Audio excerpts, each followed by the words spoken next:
Hello, everyone. Welcome to Triage Cancer's webinar, Right for Life, Communicating Your Way Through Cancer. My name is Madison McMahon Ward, and I am the program coordinator for Triage Cancer, and I will be moderating today's webinar. Now, before we dive into today's topic, I just need to go over some housekeeping. The format of this webinar is a little different than our past webinars.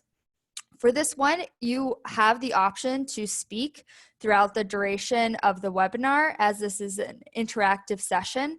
And you will also be prompted to use the chat box feature and to answer questions and writing prompts. If you have any questions or technical problems, you can type them into the question box or the chat box. And this webinar is being recorded and will be available for viewing by the end of the week on our website, triagecancer.org. After today's session, you will receive an email with a link to an evaluation, and we'd appreciate it if you could take a few moments to provide your feedback. We are very grateful to Pharmacyclics for sponsoring the 2020 Triage Cancer webinar series. For those of you who aren't aware, Triage Cancer is a national nonprofit organization that provides education on the legal and practical issues that may impact individuals diagnosed with cancer and their caregivers. I'm going to spend a few moments sharing some of our resources with you so that if after today you have questions about other legal and practical issues that arise beyond diagnosis, you know where to go. We provide education on practical and legal issues in a few different ways. We participate in events all over the country. Some of these events are hosted by our partners in the cancer community, and some are events we host ourselves. To see where we are going to be, take a look at our events calendar. Every year, we host 3 Triage Cancer conferences. This day-long event covers a variety of cancer survivorship topics. We welcome patients, survivors, caregivers, advocates, and healthcare professionals at this free event. In 2020, we are going to be in Oakland, Atlanta, and Chicago, so we hope to see you there. And registration is currently open for all 3 of those conferences. And at these events, we provide free continuing education for nurses and social workers. As you know, we host a monthly webinar series open to anyone in the cancer community. If you weren't able to join one of our past webinars or you would like to hear the information again, remember that we post the recordings of all our past webinars on our website. We also host 2 educational programs that are specific to healthcare providers. The first is the in-service for healthcare professionals, It's called Navigating Cancer, Work and Insurance. The second training for healthcare professionals is the Insurance and Finance Intensive. And this is a comprehensive certificate program for oncology healthcare professionals and advocates on health and disability insurance and finances. You can get more information and register for any one of these programs on our website under the Events tab. In addition to our events, we offer a number of educational materials and resources online. Our quick guides are designed to be a snapshot of a particular topic, and they cover a variety of topics and we are frequently adding new ones. We just added some new ones recently last week, so feel free to check those out. We also have checklists and other documents designed to help with the legal and practical pieces of cancer survivorship. All of these documents can be downloaded for free on our website, or you may order hard copies of these materials on our website at triagecancer.org/material request. Because we recognize everyone learns in different ways, we also provide educational animated videos on cancer survivorship topics. We've recently released 2 new videos, one on clinical trials and one on cancer survivorship care plans. We also have videos on health insurance and employment topics. These videos are available in English and Spanish, and stay tuned as we have more videos coming soon. We are also very excited to announce that we now have several resources available in Spanish, including most of our quick guides and all of our animated videos. Again, these quick guides can be downloaded for free on our website. And we realize that it can be challenging to find what you are looking for on the internet. So we compiled the contact information for some of the most frequently used state-specific agencies and resources on our site. And because where you live can impact what protections you have access to, we have charts of state laws on employment, disability, health insurance, immigration, estate planning, and more.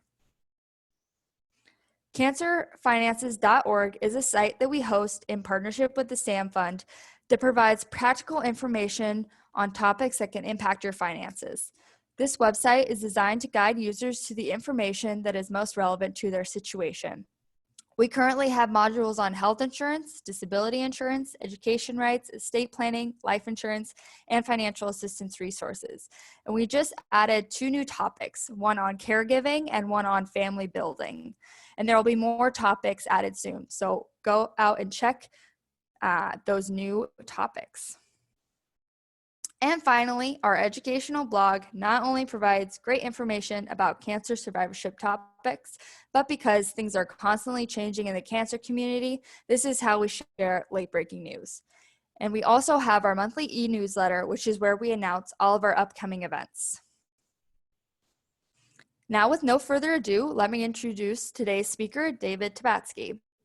David is a writer, editor, and performing artist based in New York City.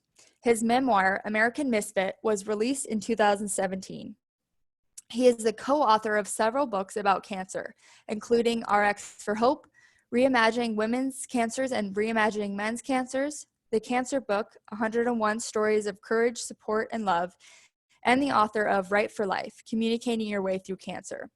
He co-authored The Intelligent Divorce, The Right Choice, Your Family's Guide to Healthy Eating, Modern Fitness, and Saving Money, and was consulting editor for Marlo Thomas and her New York Times bestseller, The Right Words at the Right Time, Volume 2, Your Turn. David has performed as an actor, clown, and juggler at the Lincoln Center, Radio City Music Hall, the Beacon Theater, and throughout the United States and Europe, most notably at the Edinburgh Fringe Festival, where the stage wrote, "He is a supremely skillful performer and a fine actor, reaching levels no other comics have matched at this Fringe."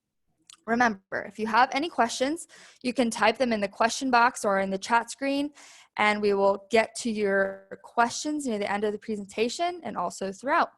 So with that, I'd like to turn it over to David. Thank you, Madison. Hey, everybody. I'm just going to test out my little chat thing here. Hi, everybody. It's David. It's all good. Okay, so I'm just going to give you all 10 seconds. Go run and make sure that you have a paper and pencil or pen or something that you can write with and on. And I see everybody's raising their hands, of course, that they have it. So let's just jump right in. I'm going to give you 2 words, 2 simple words.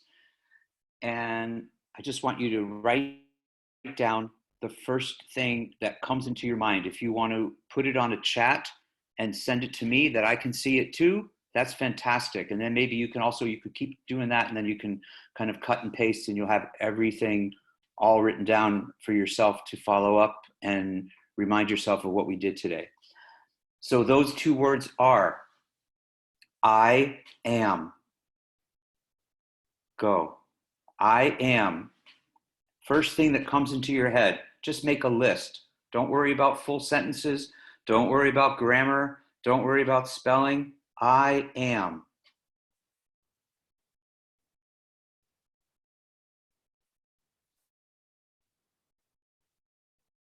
I see Kristen. I'm waiting to see a few other people with what they're writing. Thanks, Kristen. I am.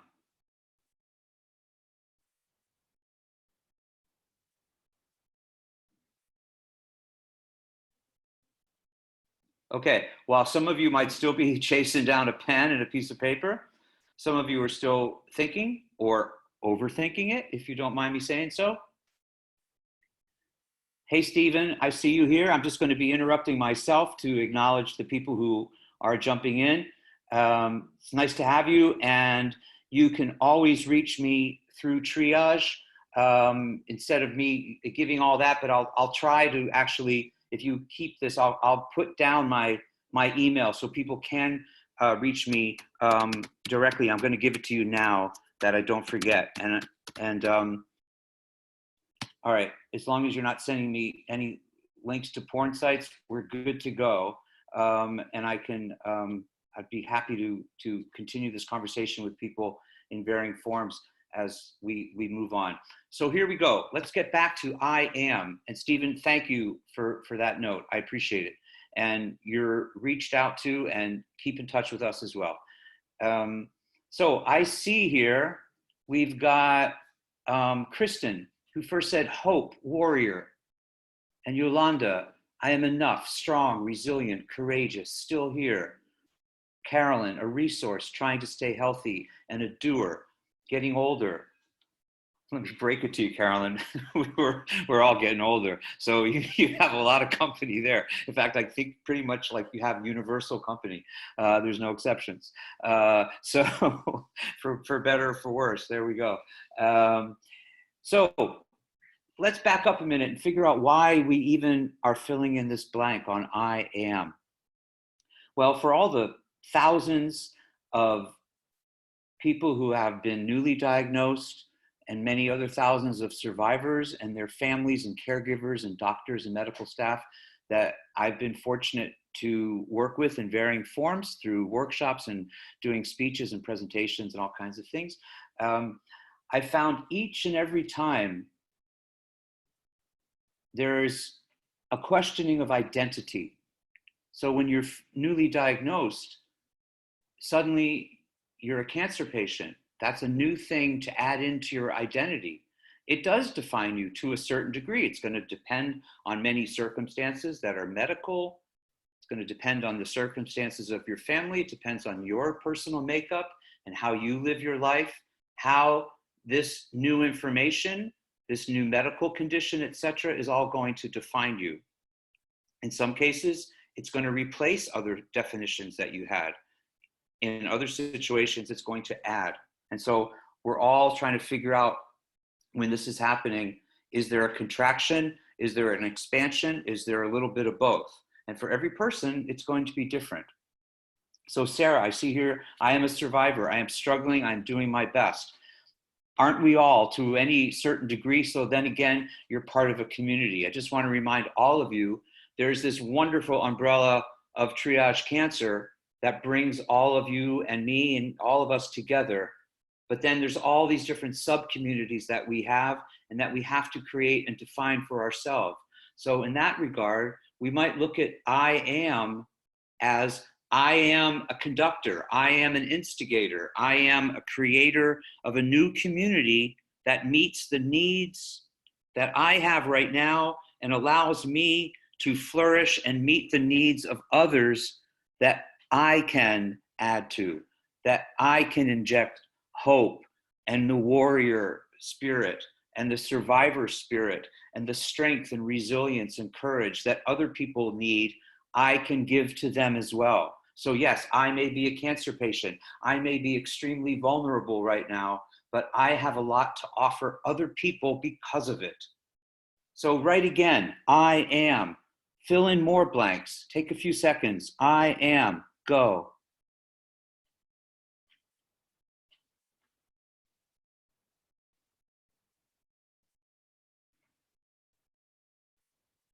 Write freely. Don't edit yourself. Stay out of your own way if you can.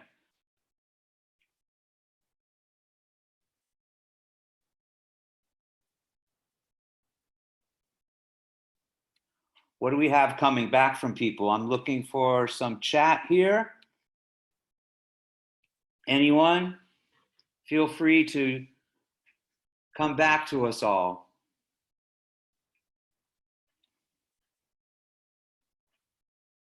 Many of us who are parents, we identify ourselves differently than we were before we became parents. So we suddenly, our primary definition of ourselves may be as a father or a mother, a husband or a wife, in addition to the son or daughter that we may still be if our parents are still alive, and a sibling. But now, and some people may define themselves solely or primarily, let's say, by their work and their career, especially if it's one that brings along their passion and gives them an opportunity to flourish with it. If someone is an artist, some people primarily use that to define themselves. But now, if you are newly diagnosed, if you are in the midst of treatment, if you are a survivor at any sort of step along that way, that's part of your definition of who you are. As Yolanda says, I am here, a survivor, an advocate, a change maker, a disruptive force. I'm just going to fill that extra word in. A warrior, faith-filled, honest, passionate. Yolanda, this sounds too good. I think everybody's going to want to come over to your house for dinner tonight because that sounds alive. It sounds hopeful. It's active. It's positive. It's challenging. It's welcoming the challenging. It's embracing the risk. All of those things. Kristen, sharing my message of hope and helping others. Yeah, that's it. Helping others navigate their cancer journey. So we take what we're struggling with, and yeah, we have to concentrate on ourselves. We have to get through from 1 minute to the next, from one day to the next. But it's a gift when we can help other people.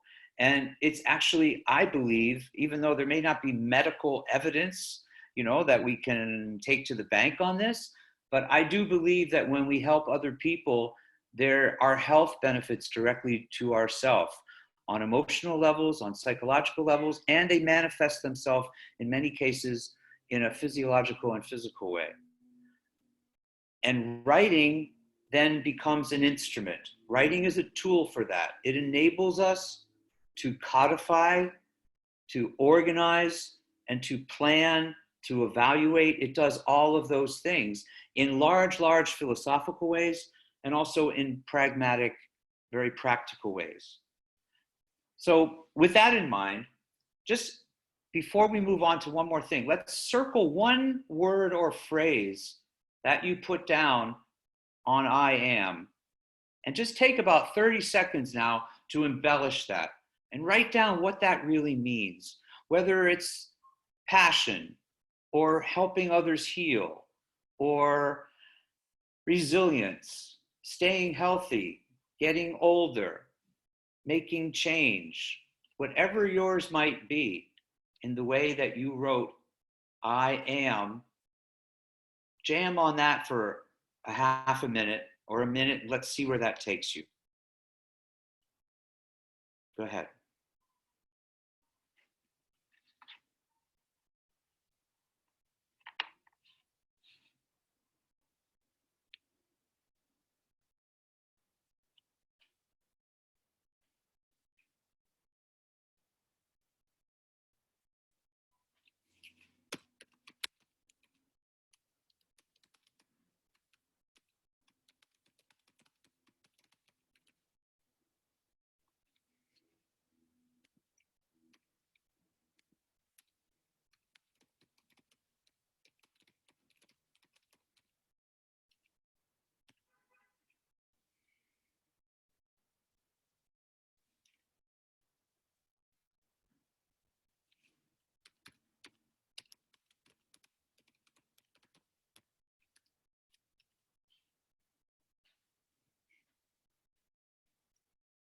Okay, can somebody type up here? A few people? Let's see what you have to say.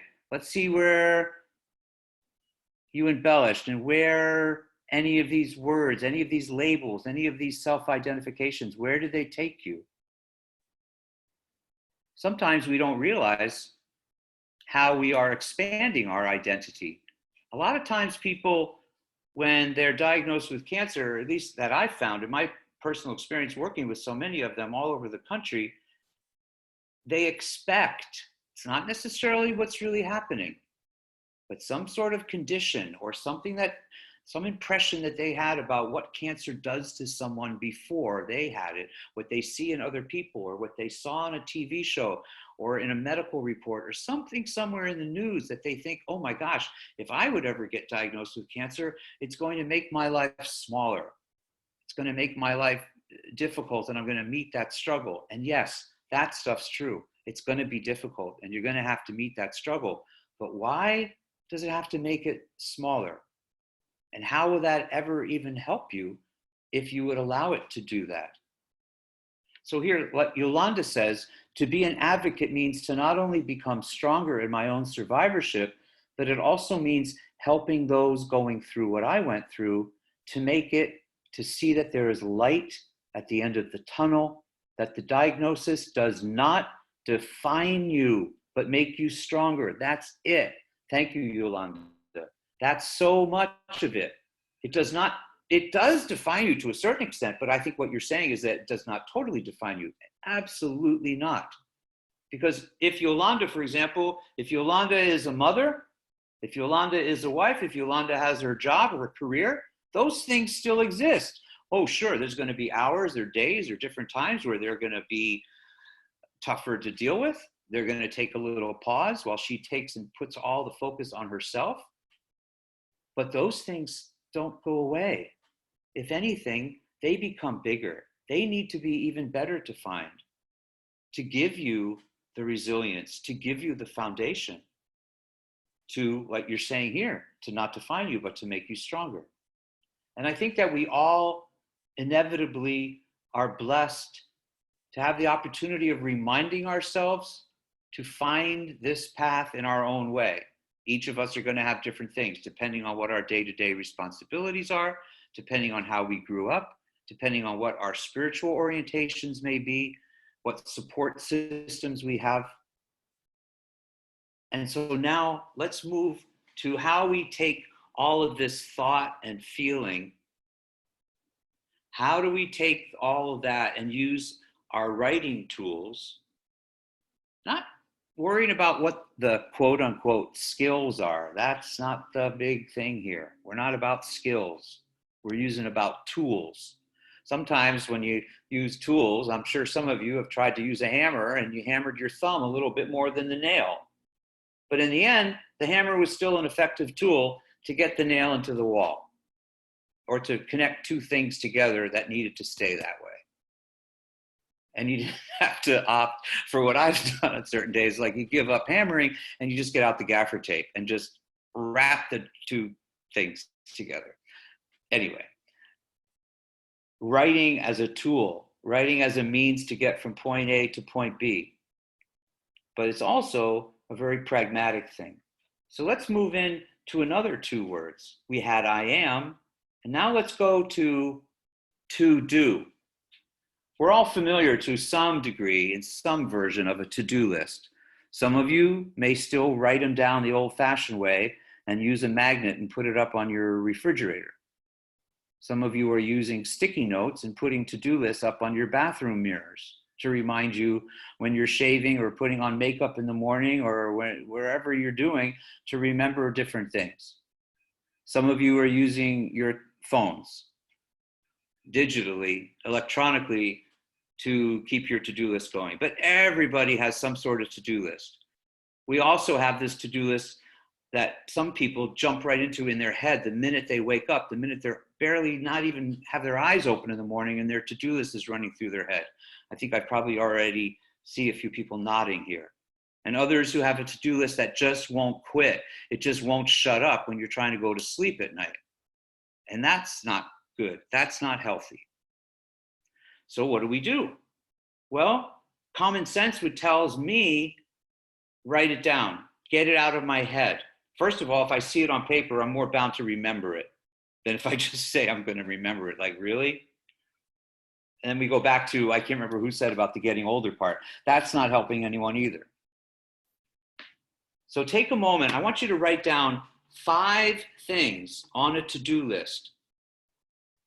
Some of them might be very simple, like, ooh, pick up some milk on the way home, get the dry cleaning. Others might be call your aunt, write to your sister, bigger things. Figure out if you even believe in God anymore in your life. Bigger things. It doesn't matter.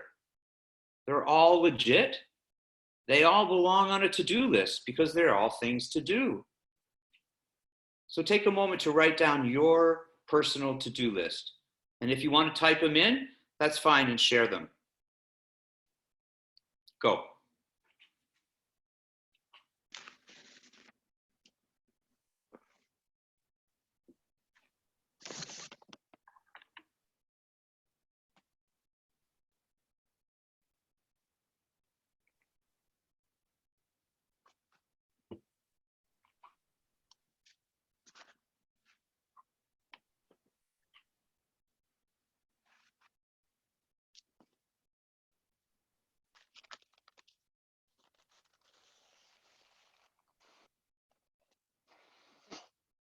Those of you who are writing down by hand, I like to hear about that. But if you can also type in here on our Zoom webinar chat, it's really good for other people to see what your to-do lists are. So whatever you could share would be appreciated. Take another minute and then we'll move on.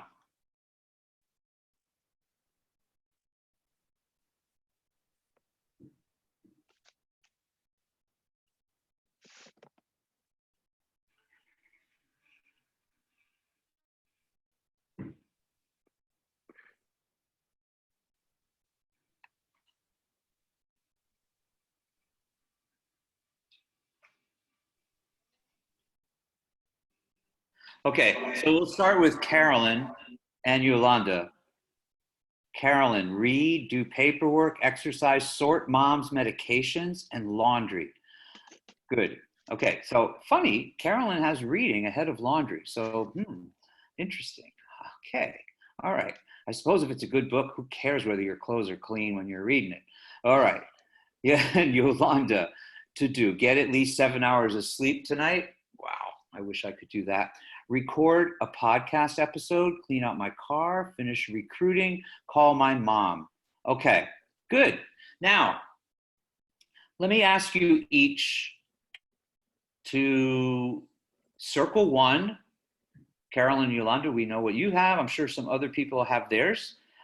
Sarah, do taxes.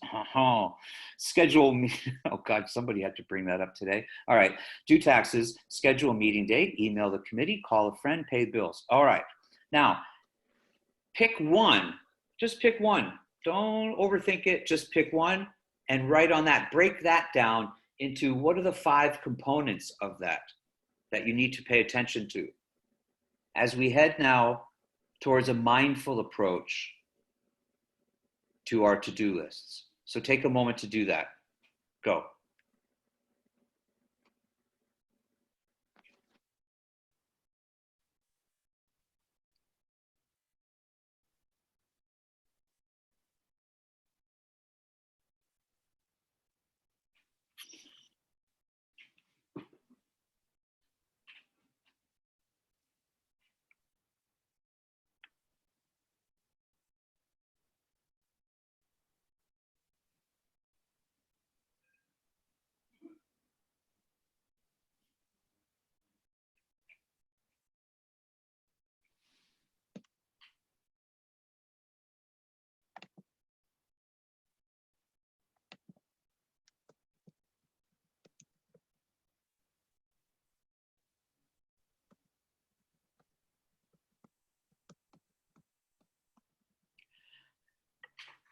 Okay, I want to give you something to think about when we consider the daily or weekly tasks that we do in the normal course of our life, whether it's paperwork, going to the gym,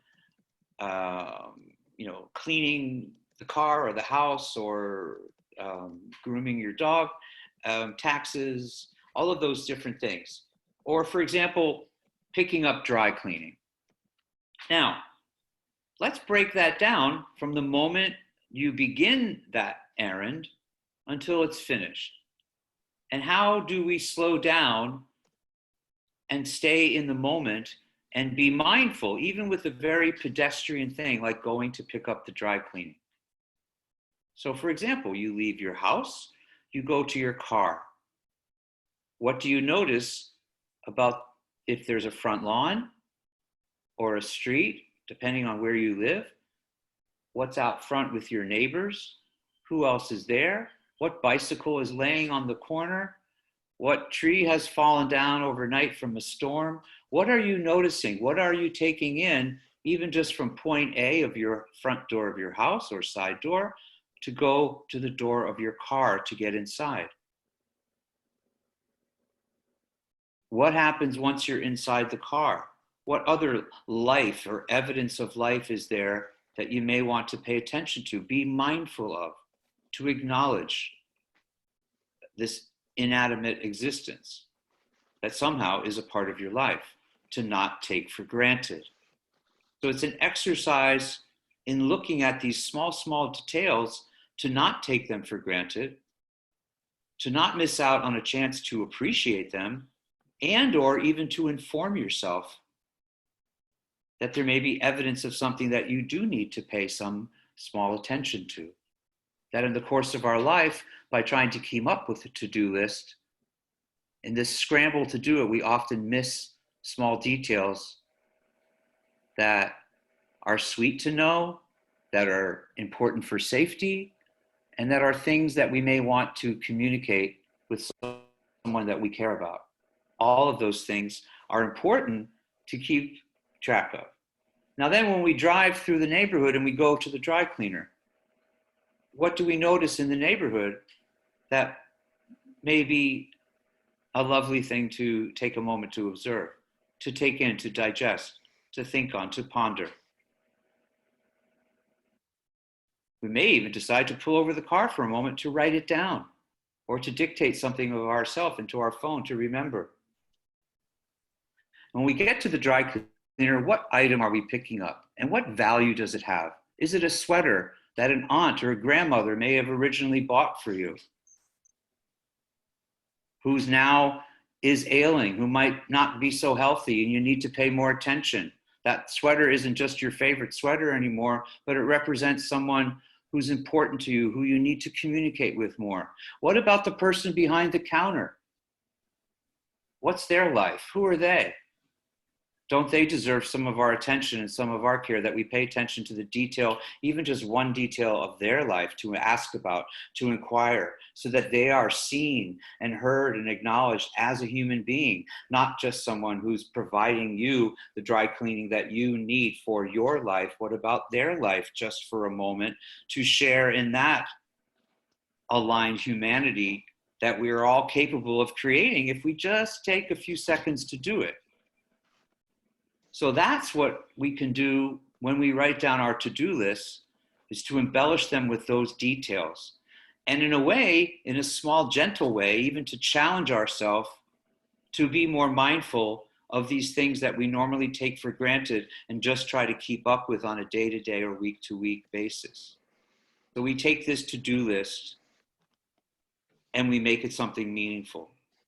And when we make each activity of our days somewhat more meaningful, even if it's just a little bit, every one of those little bits add up to a lot. So at the end of the day, we can feel that we've had a day of substance. We haven't had a day of mere check marks on our to-do list, but they've all had some extra meaning. The meaning that in the end, I think all of us really want to have in our lives. It's not going to get manufactured for us. We can create it. We can make it happen, and we can project that into the world to make other people's lives just a little bit nicer. So go back again, maybe, and circle one more, and just write down a few things of where that can go from an activity or an errand that you have been taking for granted into something that will be more mindful and have a deeper meaning, even if it's only temporary, for your day.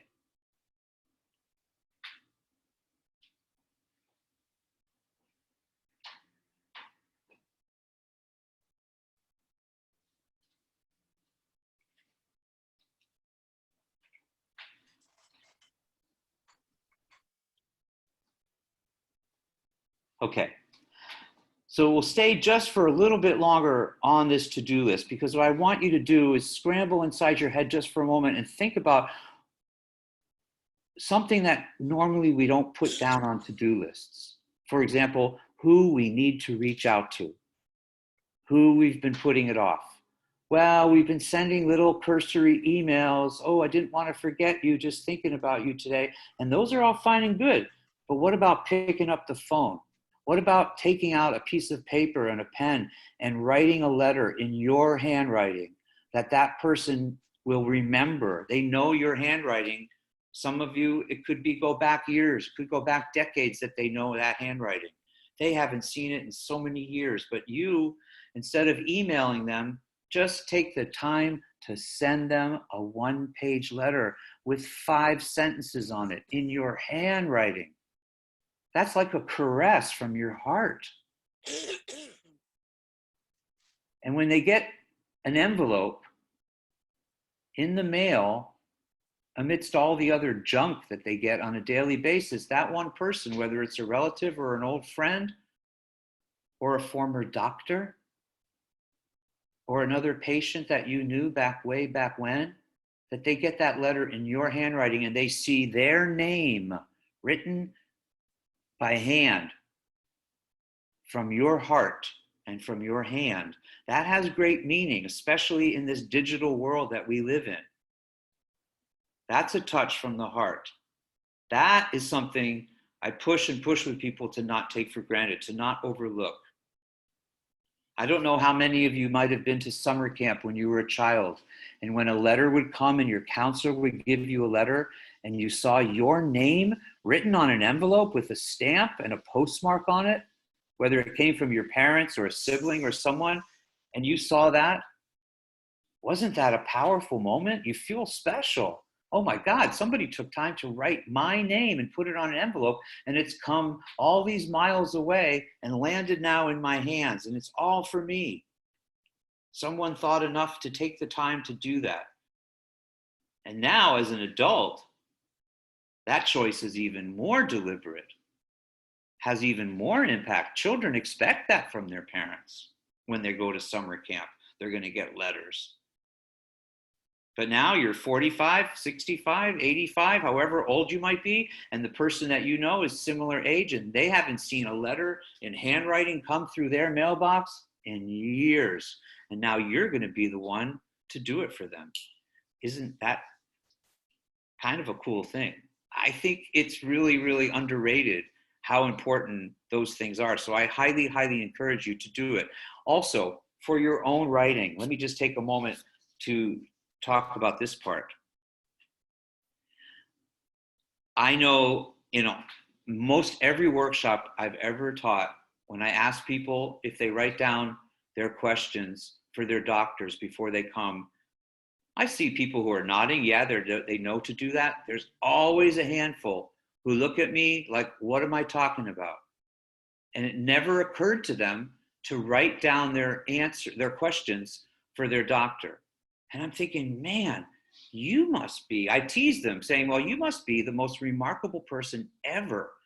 You've just been diagnosed with cancer relatively recently, or even if it's a few months already, and you have a doctor's appointment with your oncologist, and there's a lot on the line no matter where you are. And you think with the short amount of time you're going to have with that doctor, you're going to remember everything you want to ask. And all those questions are really going to reflect you and what you need to know and the way you need to know it. And you don't have to write any of it down.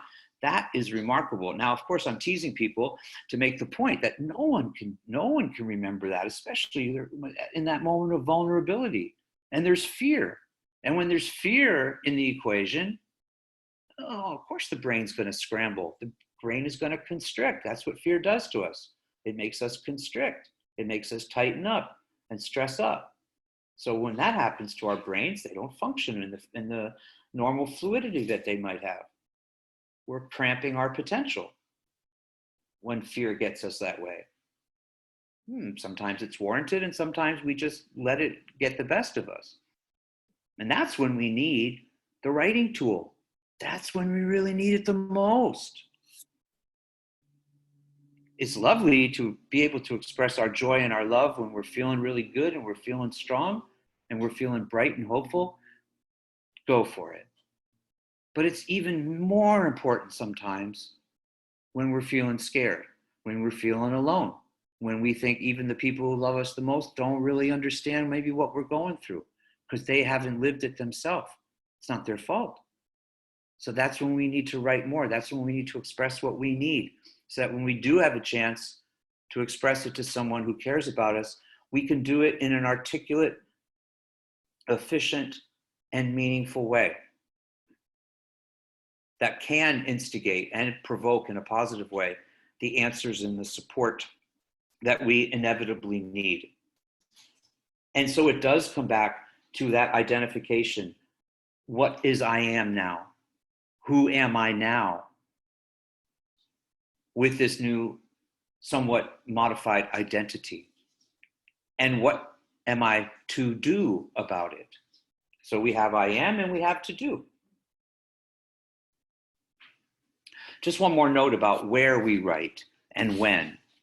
I mentioned before about the to-do list, what happens. I think everyone is plagued by this, even back to the days when we were in high school and we had a lot on our plate, just trying to figure out if we could get into college. And you know, you can't fall asleep because you have too much on your mind.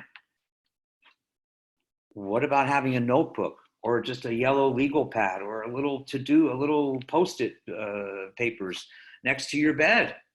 So you can write this stuff down. I know that, thank God I do this on my own, because otherwise on the nights I can't fall asleep. I got too much on my mind. When I stop for a second and I grab paper and I write it down, it's like giving myself permission. Okay, I'm not going to forget this now. I know that in the morning, if I don't remember, all I have to do is look at where I wrote it down and I have a running start. This head start is really, really important. I can go to sleep with a smile on my face. I can be relaxed. The sleep is going to be better quality. It's not going to be so strained, forced. It's going to come more natural. So writing there is a tool to get me to that point that I can benefit from that. Those of you who have young children, I bet you some of your only private moments when everyone is awake is when you are literally take a moment to go to the bathroom. And that's the moment, if your kids are finally old enough, they'll understand that, okay, that's a timeout. Mom or dad, they go to the bathroom. They need to have their bodies function. And I have to wait for them to come out. And so there's a moment, if you keep a pen and paper in the bathroom, I actually used to do this when my children were little, I could take an extra moment, I mean literally a moment, 20 seconds, 40 seconds, to write down a couple of thoughts. It might be a to-do list thing, it might be something a little deeper, that I can actually write them down and leave it in the bathroom. So where you write and when you write and what you use to write in are important because they create an aesthetic. Some of the things are, sometimes it's just a practical thing.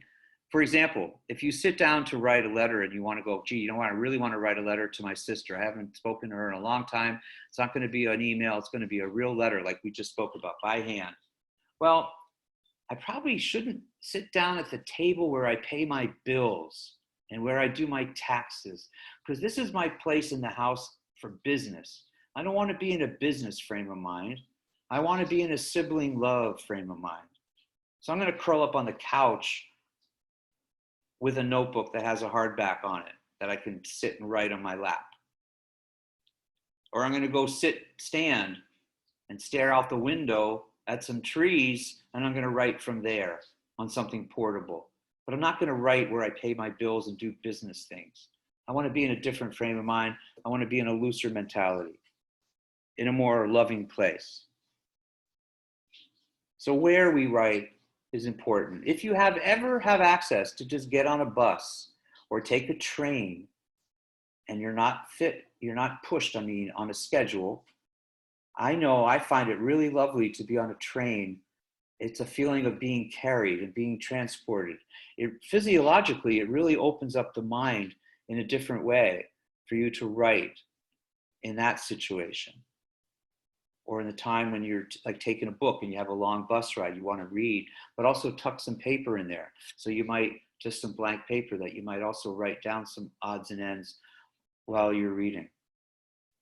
So if you be inventive with where you use the tool and why you're using it, I think it'll give you some gifts that would be quite unexpected and emotional and practical. So let's see what we can do creatively. Are there any questions in the meantime? If you have one, write it down and send it, and I'll funnel it in and I'll get to it. Don't worry. Just feel free to put in the chat here, write down any questions you have for me, and I'll get I'll get to them. And at the end, we're going to do questions and answers only. But even for now, if you have one, don't wait till the end to try and remember it, or write it down and save it for later. That's fine too. Okay. So I am, to do. Now let's take that and all the different things we've been thinking about, and let's go back into like a selfish place. So let's make this all about you. Because obviously, everything we can do for other people, I don't think anybody would have signed up for this if they were only thinking about themselves. Because usually those kinds of people aren't taking webinars and classes and going to workshops and things like that. They're usually, those of you, I know that you're all in some shape or form looking out for other people as well. So let's put you in the middle of a play or a film or a reality show, whatever it is. And I want you to write 1 minute of what that play or film or reality show or documentary might look at. You're the star. It's all about you. You're the main character. If you want to have a supporting character there, it might be your child, it might be your doctor, it might be your husband or wife or neighbor. Whoever it might be, that's fine. So it could be a dialogue between the two of you. Could be an action sequence. You could be saving your neighborhood. You could be styling new cancer wear. Whatever it is, you are the star of the show. And I want you to write for 1 minute. And if you're ready, I'm actually going to time you. Go.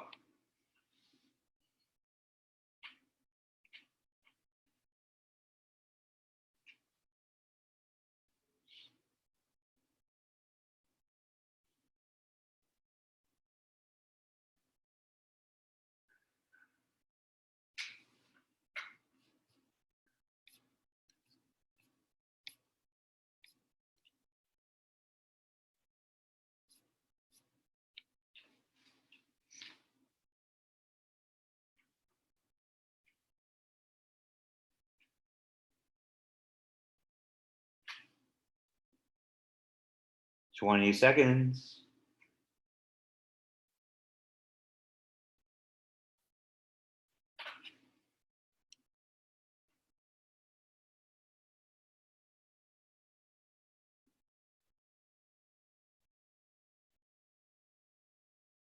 And there we go, 1 minute. Okay, so it's always a little tricky with webinars to figure out what everybody's done in 1 minute. So if you have something that you want to share, just please type that to me so I'll know, and we'll get to it somehow. Okay? So the idea of doing this is to say, look, you know what? I've been diagnosed with cancer. I'm in the middle of cancer treatment, or I'm a survivor, wherever you are on that journey. Sometimes it is all about you. Sometimes it is. And sometimes it needs to be. You need to, like,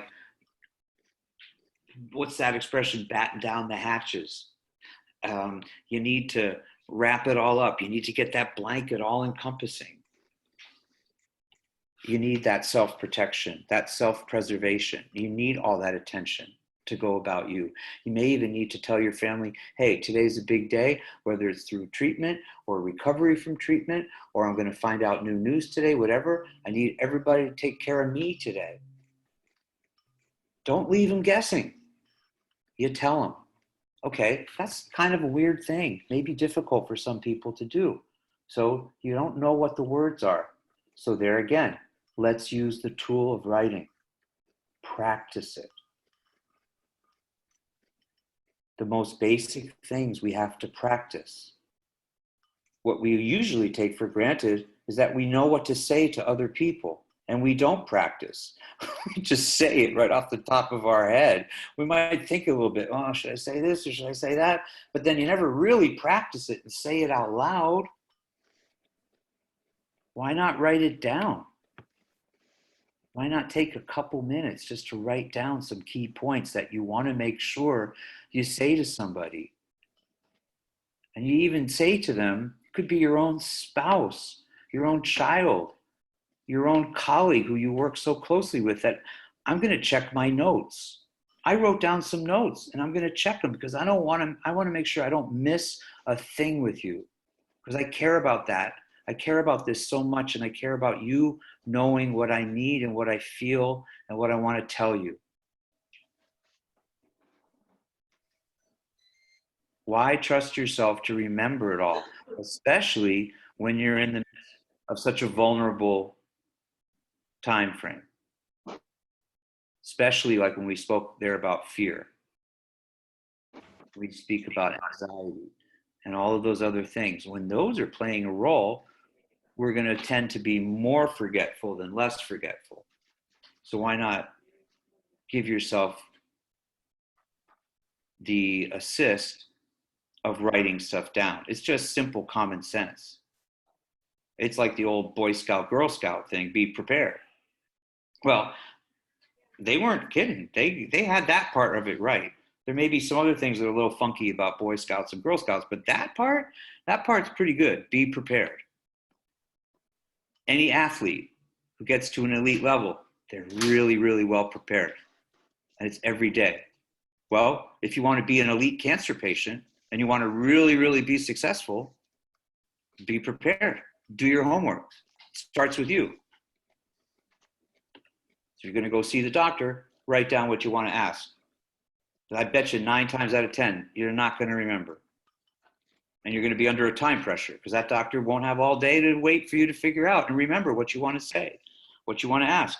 Try out those questions with the person who's going with you. Your caretaker, the person who's your advocate, who's going to go to that appointment with you. You ought to both be taking notes, or use your phone and record the stuff so you won't miss anything. Because you're going to remember only a portion of what the doctor said to you during that 20 minutes that you're in the office. The rest of it is going to go in one ear and out the other, or it's going to be words you didn't understand or concepts you're not quite ready for. So if you're not taking notes and you're not prepared, you're not getting the most out of that appointment. So that's where writing is just a simple, pragmatic tool. Okay. Let's get back to another list. I want you to write down 3 things that you are afraid of. We had I am, we had to do, and now we have fear. 3 things that you are afraid of right now, just now, not yesterday, not tomorrow, just now.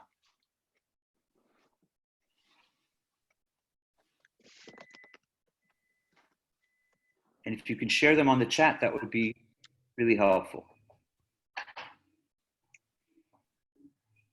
I want to thank Diane and Sarah and Yolanda and Carolyn and Kristen for sharing so fluidly, and Sarah as well for sharing so fluidly in chat. If you could keep that up, that's really helpful for everybody.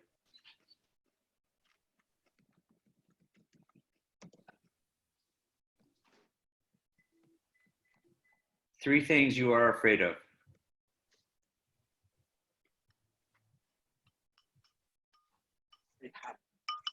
Oh, thank you.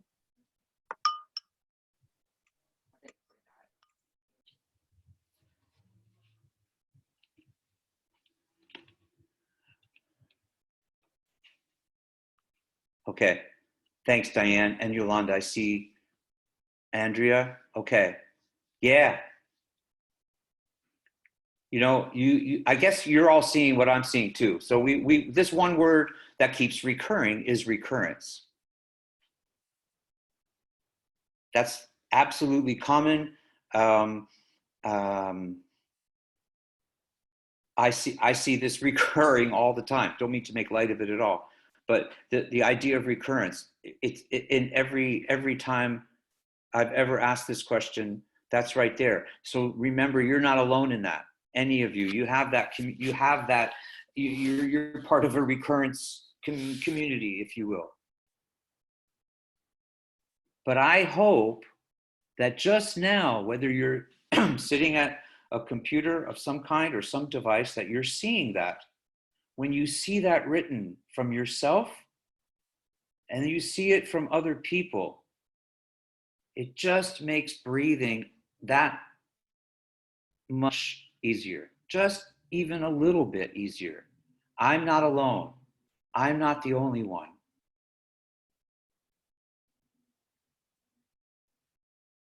I see you, Kristen. I'm not the only one.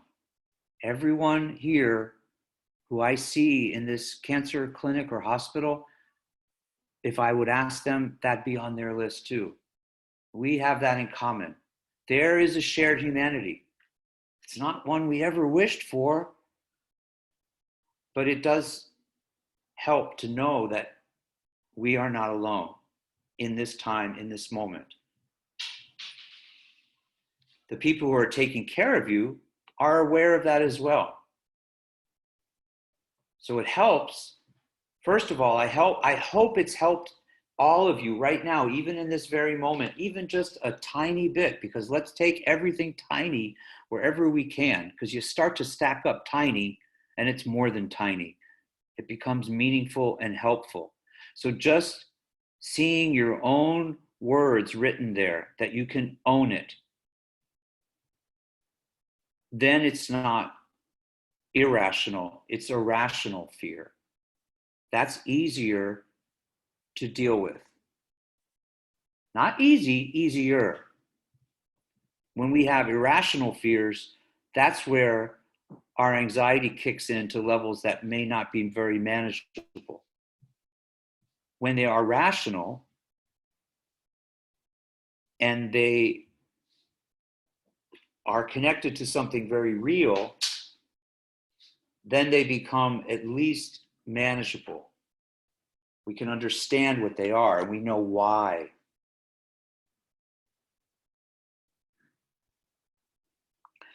So it would be helpful, and you don't have to do it now because we're not going to have enough time to go through everything that we want. But if you can circle that and just think about coming back to that later about recurrence, and write down the subdivisions of what that is, what does that represent each time, then it helps to understand that it doesn't mean that you're not afraid of it. It's a valid fear. It's a valid concern. I wouldn't question that for a second. But to take it and to break it down, again, makes it potentially more manageable. It takes it from the abstract into the details of what is real about it. Then perhaps we have a better chance of breathing through it, breathing with it, accepting its reality, accepting its possibility, and breathing with it.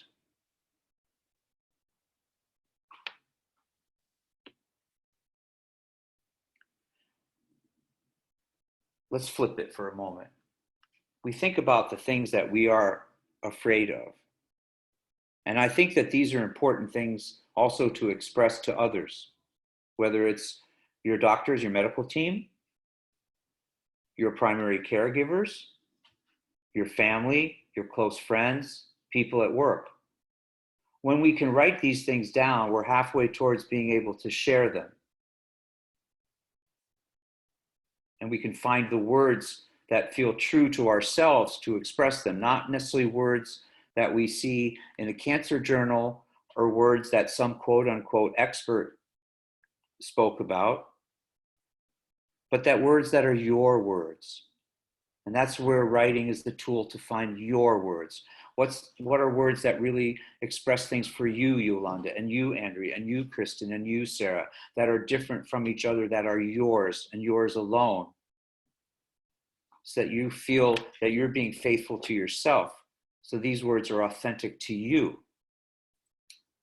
And by writing them down and seeing them, first you own them, and then you give yourself the opportunity to share them and transmit them to other people. And then you're moving forward. Then you're absolutely moving forward. Even if it's with something as difficult and what can be as paralyzing as fear, you can relax that by writing down those words, seeing them in your own handwriting. So let's flip it now to gratitude. on a new page, just put that word there. Gratitude, gratitude. I think if we can make this equation for everything that we are afraid of, we have something that we are grateful for. Then it's just a question of balance. It's a yin yang, it's a negative positive. For everything that we're scared of, we also have something to be grateful for. So if you can write down 3 things for that list, 3 things to begin your gratitude list with.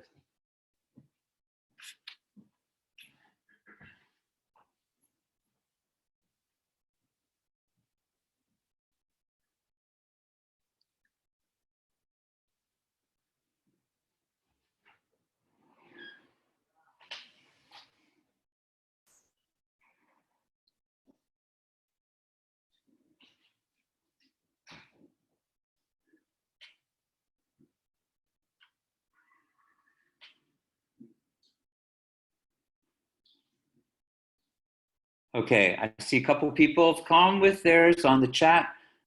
If we could get a couple more, that would be great. Diane, my faith, my family, and that I've been cancer-free for almost 2 years. Lovely. Andrea, my family and friends, support, angels like you. Thanks. Well, thank you. And you're welcome. Grateful for life, for my support system and my faith. Yeah. Kristen, each day is another day of life, family and friends, opportunities for patient advocacy, my fur babies. Not sure if I should ask about that. Okay, no, I'm kidding. All right. So I think when I wake up in the morning and I'm happy to be awake for another day, I'm happy for the thing, I'm grateful for this or that I'm going to do in that given day. All fine and good. Lovely, lovely, lovely. When I write that down, if I take a moment to actually write it down, I think I'm even amplifying and elevating that thing or that person or that activity, whatever it may be, that I am grateful for. Even my own existence, even just to be alive another day, even to deal with the challenges that I have the challenges to deal with, as opposed to what the other option would be, that no more challenges because I'm not in existence. So writing them down, again, it's a chance to amplify them. It offers another level of ownership, of not ownership in the sense of owning a house. I don't mean it in such a physical way, but emotionally, spiritually, to feel connected to the world in one level deeper just by scrawling it down on a piece of paper on the back of a brown paper bag. Who cares? Anywhere, and seeing it in your own handwriting. It's yours, it's you, it's only yours. You're the only one with that thumbprint, with that handprint, with that penmanship, however crappy it might be. It's yours.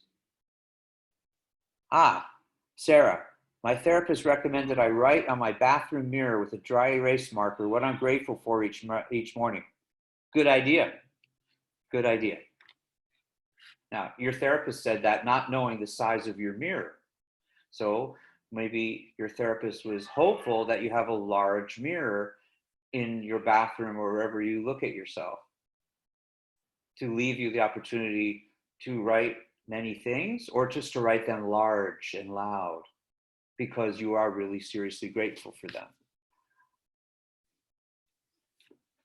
That's a good tip for everyone. Whether it's the dry erase marker or it's your lipstick, that works too. Might be a little harder to clean off, but who cares? And whoever said that drawing on the walls of your den was only for young children? Why can't adults do it too? So maybe you want to just start your own gratitude list. And if you don't want to do it in your living room where other people will see it, go out in your garage and just write it on the wall. And write it big, write it loud, write it fun. Make it yours. It's a garage wall.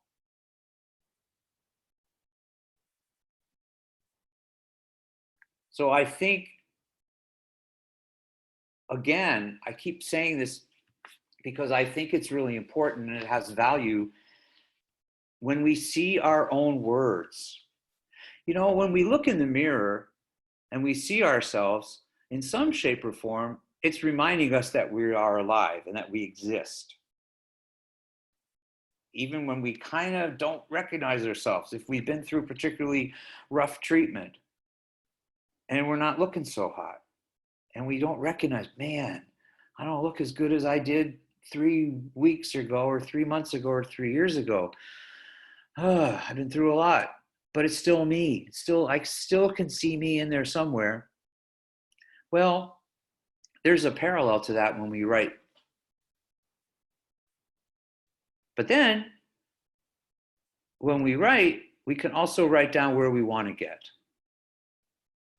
So that's what I would say the next 3 things that we're going to do. I'm going to write down where I want to get to. Where do I want to get to? Where am I going? Point A to point B. Simple, simple. 3 things. Go.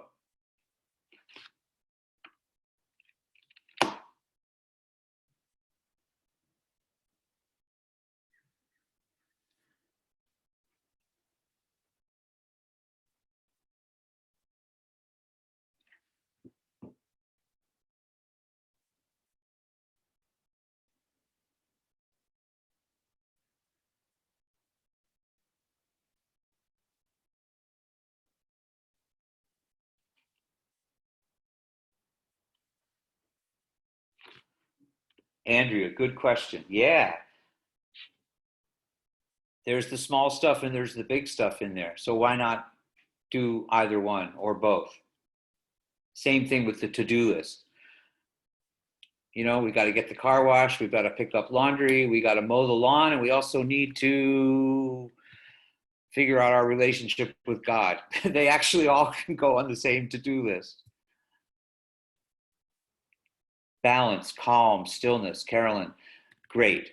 Those, I imagine, could go on the list every single day.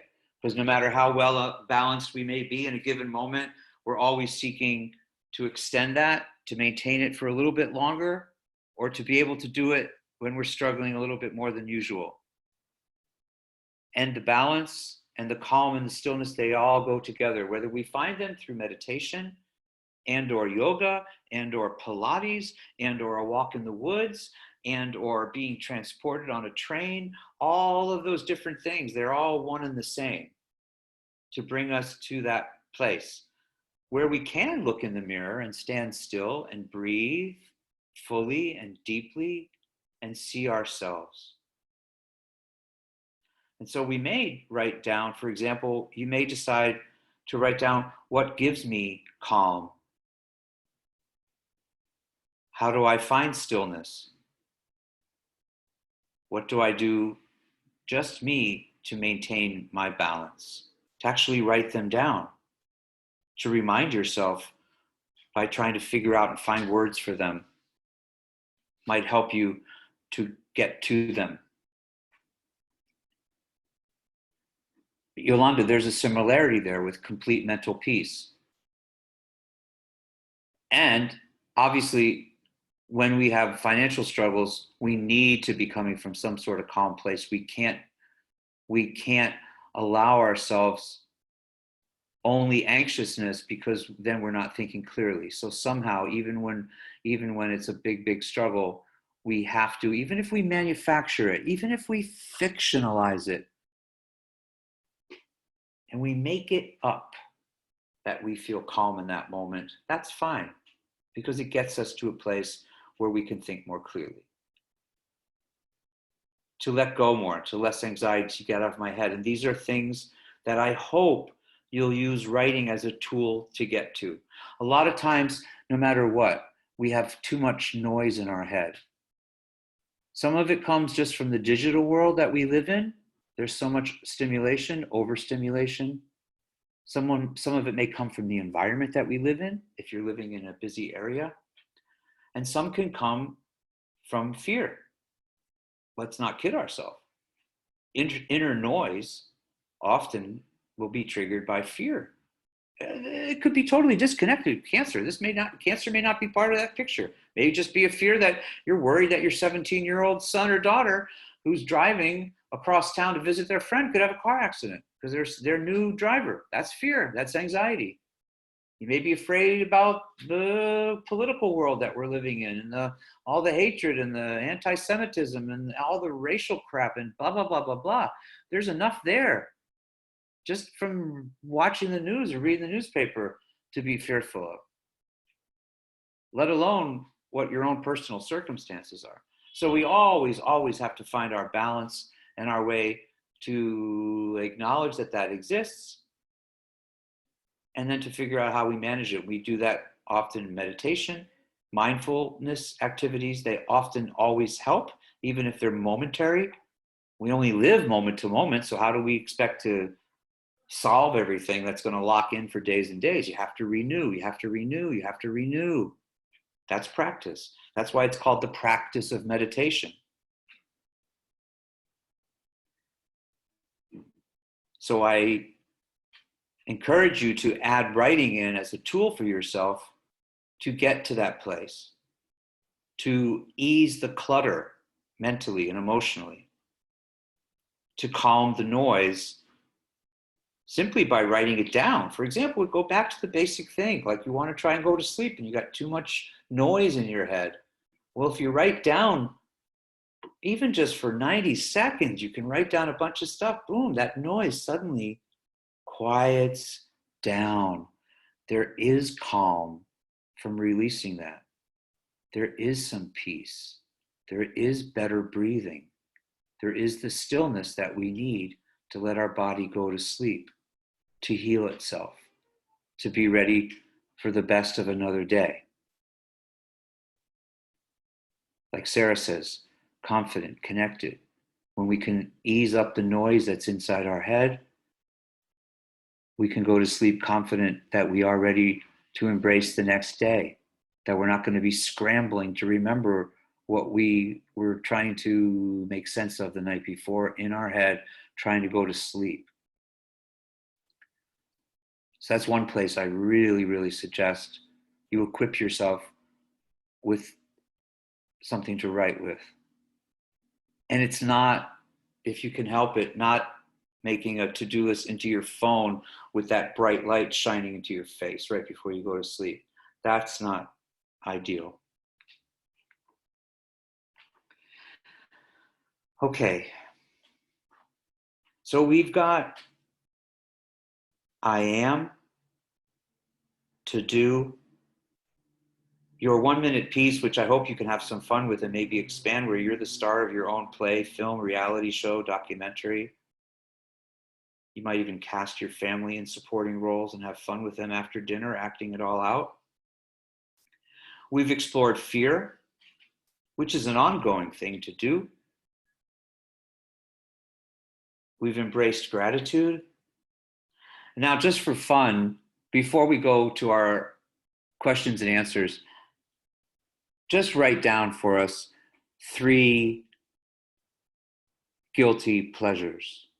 Write them down first, write them down on your own, and then just pick one, circle one, and type that in so you can share them. They're guilty pleasures. Everyone's entitled to them. And don't edit yourself. Wow, Diane was quick. I think Diane didn't hesitate. She's like, boom, into ice cream. Good, Diane, thank you. Kristen, chocolate. Andrea, you have a cohort here with Diane with ice cream. Oh my God, Tina's on the ice cream bandwagon again. Ice cream, ice cream, ice cream. Okay, good. All right. So without getting into the specific flavors, okay. Now, guilty pleasures are not to be underrated. And, it doesn't have to be the whole gallon of ice cream. Sometimes even just a few spoonfuls can do, because obviously we know when, I hate to bring this up, we want to try to control our sugar, but a little bit is okay too sometimes. So you find the ice creams that don't have so much. Okay. Oh, watching The Bachelor. Oh my gosh. Now that took a lot of courage to admit that one. Okay, Sarah, thank you. Don't judge me. Okay. I'm sorry. I might have already. Okay. No, I'm just kidding. Okay. All right. Diane can't do that. I'm not sure, Diane, what she's saying. She can't divulge her guilty pleasures. Okay. Well, all right. This is a family web event, so I guess maybe not. Okay. Can't just eat a little bit. Okay, I hear you. All right, good. So have fun with those guilty pleasures. They should all be there, and sometimes they're fun too to write on the mirror, and see and enjoy. I encourage you whenever possible to play and poke and have fun. Sometimes I know somebody told me once they used to go, the thing they would do, they always tried to go into every doctor's appointment, they go in to try to make their doctor laugh. So it became an ongoing running joke, literally, to see if she wanted, always try to make her doctor laugh, no matter what, whether it's cheesy, corny jokes, to bad puns, to just really lame jokes. But and it worked, and it just took both of their attention momentarily off the obvious, more serious thing that they're dealing with medically. So I remind you of that because humor, again, is highly underrated. Just like people don't give ice cream its full value, humor, even more so, I believe, is highly underrated. So maybe in this time of challenge, in this time when fear is popping its head too much, and when there's that fear of recurrence and all the other things, and whether you're going to be able to take care of your family, whether you're going to meet the financial needs with Triage is so good at helping everyone, adding humor, like Diane says here, it's been so therapeutic. And I really, really push you on that, to play with that, because it's also been proven, even physiologically, that there's great value in humor, in your healing, and in your emotion, in your psychology. Everything about it is worthwhile. So here's a moment. We have a few more minutes. If you have questions of any kind, really, don't edit yourself on asking any questions. There's a lot more. I mean, if you do want to, however, look through this book, Right for Life, there's a lot of stuff in there, I think, that can help you follow through with some of the things that we did today. It also kind of give you a guide for taking things a little bit further depending on your circumstances. It covers a pretty wide ground, even in the relatively small book that it is. So please feel free to type up any questions that you have here. And we have a few minutes left. I'll be glad to answer whatever I can. So now's the moment to do that. Anybody? Okay, that's okay. So again, we just review. I hope that you can expand on that whole idea about self-identity with I am, to really break down in a mindful way what your to-do list really means, to have some fun and play with this 1-minute play or film or reality show, so it might turn into a whole 10-part miniseries, to not necessarily embrace your fears. I don't know if that's the correct verb. Maybe for some people that works, but to acknowledge them, certainly, to begin there, and to then have an easier way to manage them, and using writing as a tool to do that.